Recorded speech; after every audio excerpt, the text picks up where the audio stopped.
மோடியால் சாதிக்க முடியாததை தான் சாதித்ததால் இபிஎஸ்க்கு வயிற்றெரிச்சல் என குற்றம் சாட்டியுள்ள முதலமைச்சர் மு க ஸ்டாலின் மீண்டும் ஆட்சியமைத்து இந்தியாவுக்கே வழிகாட்டியாக செயல்படுவோம் என உறுதியளித்துள்ளார்.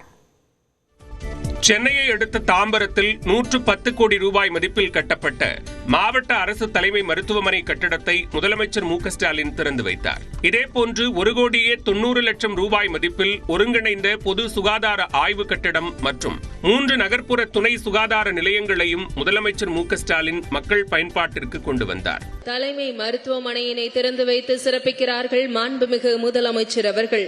110 கோடி ரூபாய் மதிப்பீட்டில் கட்டப்பட்டுள்ள அரசு தலைமை மருத்துவமனை மாண்புமிகு தமிழ்நாடு முதலமைச்சர் அவர்களால் திறந்து வைத்து சிறப்பிக்கப்பட்டிருக்கிறது.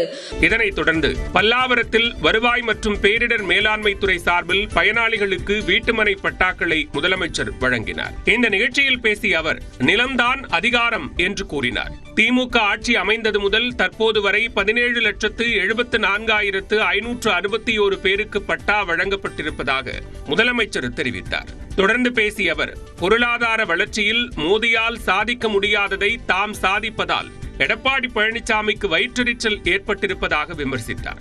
இந்திய அளவில் பிரதமர் மோடியால சாதிக்க முடியாததை மற்ற மாநிலத்தில் இருக்கக்கூடிய முதலமைச்சர் சாதிக்க முடியாததை இந்த முத்துவேல் கருணாநிதி ஸ்டாலின் சாதிச்சிட்டு இருக்கிறான, இதுதான் அவங்க வைத்திருத்தலுக்கு காரணம். மீண்டும் திமுக ஆட்சி அமைத்து இந்தியாவுக்கே வழிகாட்டியாக செயல்படுவோம் என்றும் முதலமைச்சர் உறுதியளித்துள்ளார். நீங்க கூட்டணி வச்சிருக்கிற ஒன்றிய அரசால கூட மறுக்க முடியாத அளவுக்கு சாதனைகளை செஞ்சு தமிழ்நாட்டை வளர்ச்சி பாதையில நாம கொண்டு போறோம். இது மட்டுமல்ல, திராவிட மாடல் 2.0 இன்னும் வேகமா இன்னும் அதிகமான வளர்ச்சியை ஏற்படுத்துவோம்.